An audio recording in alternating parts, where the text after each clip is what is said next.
Janina Landau nasceu na Cracóvia, Polônia, em 7 de outubro de 1924. De família judia, viveu os horrores da guerra de um modo terrivelmente especial. Quando a guerra começou, justamente com a invasão da Polônia, em 1º de setembro de 1939, o seu pai foi convocado para defender a Polônia, mas logo foi capturado e preso. Janina, agora com recém-completados 15 anos, junto de sua mãe, fugiram em direção à Rússia. O exército alemão havia se apossado de sua casa. Sem encontrar apoio, ambas voltam para a Cracóvia. Elas tentavam conseguir retomar alguns pertences de valor que haviam escondido na casa de certa vizinha.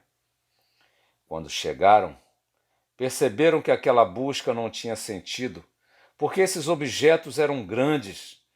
Era um piano, uma cristaleira, tapetes, nada que pudessem carregar sem chamarem a atenção e nem tinham mesmo condições de carregar. E também ninguém iria comprar aquele tipo de objeto em plena guerra. Ninguém compraria um piano, uma cristaleira ou tapetes naquela circunstância. Não demorou muito para que elas, como todos os demais judeus, fossem classificados pela estrela de Davi no braço, e daí em diante a vida só piorando.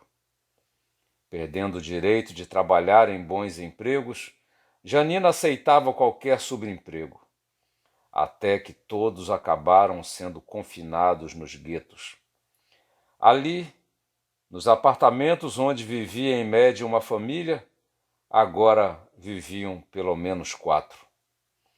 E como as coisas sempre podem piorar, dos guetos foram para os campos de concentração e de extermínio. Janina e sua mãe foram enviadas para Auschwitz. Assim que chegaram, passaram pela triagem. E ela, estranhamente, não recebeu a tatuagem no braço como era de praxe.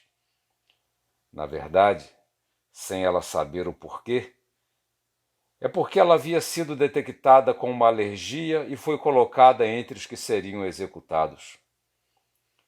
Desesperada, porque havia sido separada da mãe, ela arranja um jeito de escapar por uma janela e sai em busca da sua mãe, que também estava em sua busca. Elas se encontram. Alguém lhe dá uma roupa qualquer, pois já haviam lhe tirado tudo. Ela se esconde entre as outras que iriam trabalhar. Sem comida suficiente, sem roupa adequada ao frio, sem cama para dormir, num ambiente sujo e sem cuidados, ela lutou para sobreviver um dia de cada vez. Foi transportada de um campo para outro, em situação cada vez pior, até que a guerra terminou. E quando isso aconteceu, ela pesava apenas 27 quilos. Os ingleses que chegaram ao campo encontraram na despensa uma boa quantidade de pão. Mas alguém teve a ideia de, antes de dar aos prisioneiros, testar aqueles pães. E aí descobriram que todos estavam envenenados. Era muita maldade.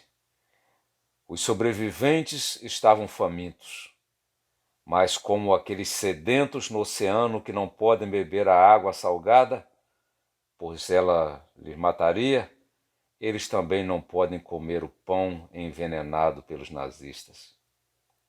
O senso de indignação nos enche diante de relatos ou mesmo circunstâncias semelhantes a esta. Não temos dúvida de que se trata de injustiça. Mas, afinal de contas, como se dá a justiça? Tanto essa como todas as demais histórias parecem confirmar a posição do filósofo Nietzsche.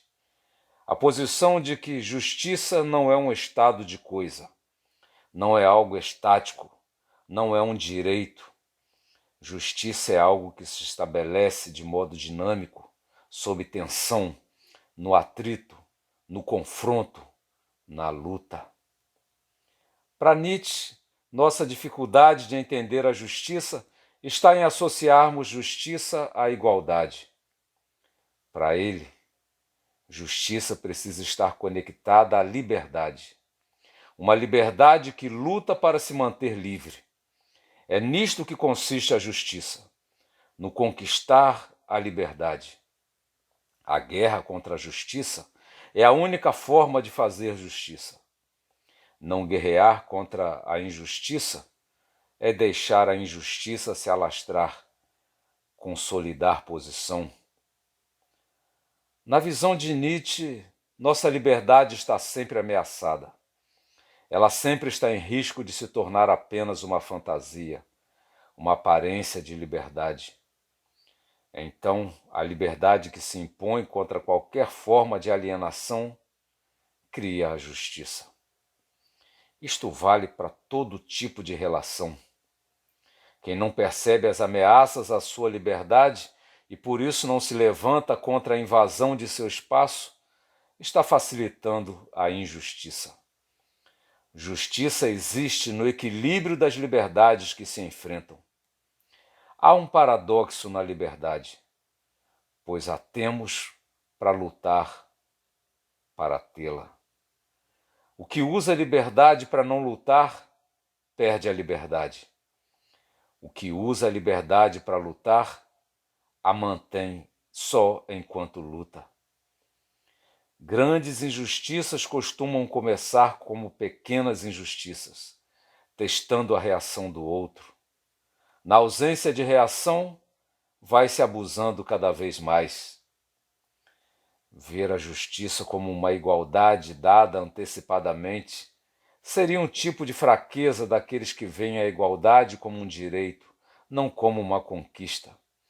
Igualdade como direito é decadência, é visão de espíritos vis que invejam os espíritos viris, é como Nietzsche vê. A igualdade se estabelece no enfrentamento da vida.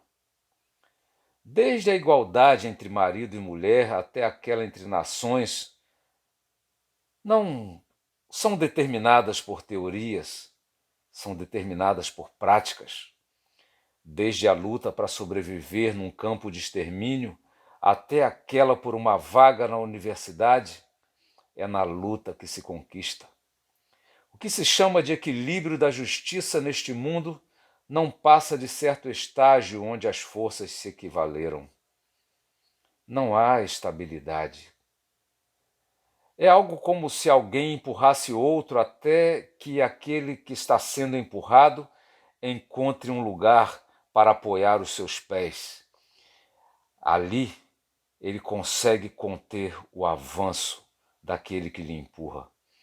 O outro só para porque não consegue avançar, e o que foi acuado não avança porque só ali ele tem apoio que lhe dá segurança. Então, quando as coisas param assim, muitas vezes soam como se ali estivesse a justiça. Não, ali apenas houve um equilíbrio de forças. É por isso que Nietzsche diz que os contratos feitos só valem enquanto os que garantem aquele contrato conseguem equilibrar suas forças. Mas basta um perder força, que o outro quebrará o que foi combinado. Não há justiça sem tensão. Eu lembro de uma história contada em certo livro sobre uma mulher a quem o marido chamava de santa. Ele vivia abusando da confiança dela, de sua bondade, de sua paciência, de seu perdão. A visão de justiça daquele marido ultrapassava todos os limites do respeito à esposa. Era psicologicamente violento, agressivo em todos os sentidos. Ele a humilhava. Um dia, quando ele chegou à sua casa, ela não estava. A santa não suportou mais aquele homem. Ela foi embora. Ele veio mais uma vez como que para arrombar a porta, mas a porta estava destrancada e ele caiu por sua própria causa. Tive uma aluna em situação semelhante. Também saiu de casa por razões assim. Foi embora. Hoje está se formando em direito. Justiça não é algo que se requer numa carta para Papai Noel. Justiça se forma na luta. Ninguém pode abandonar esta batalha sem ser despojado, arrombado. Enquanto planejamos o bem, há quem esteja planejando o mal, contando que estaremos desatentos. É dentro desse contexto que Nietzsche procura deixar claro o quanto nos enganamos quando queremos determinar o que é justo ou o que não é justo. Nós não somos justos, não somos nem juízes, não temos condição de ser. O homem não é juiz, ele faz parte do litígio. Ele representa sua vida que luta por liberdade entre tantas outras que também lutam por liberdade. Estamos todos disputando espaço e, como somos parte interessada, não temos autoridade para julgar, apenas para nos defender. Defender o que nos parece ser justo, a nossa visão de justiça. Para Nietzsche, só alguém neutro, fora desta vida, poderia julgar. Alguém que estivesse acima dessa luta mesquinha, essa luta de versões em que cada um pensa estar certo. E Nietzsche também diz que esse ser que deveria ser neutro, isento, ao mesmo tempo teria de conhecer esta vida por dentro. Alguém que passou pelo que passamos e ao mesmo tempo estando acima de nossas brigas, nossas lutas tendenciosas. Na verdade, só um se apresentou com esse perfil. Mas isto já é questão de fé. Uma fé que vale a pena, como bem descreveu o filósofo e matemático Blaise Pascal. Até porque não há alternativa.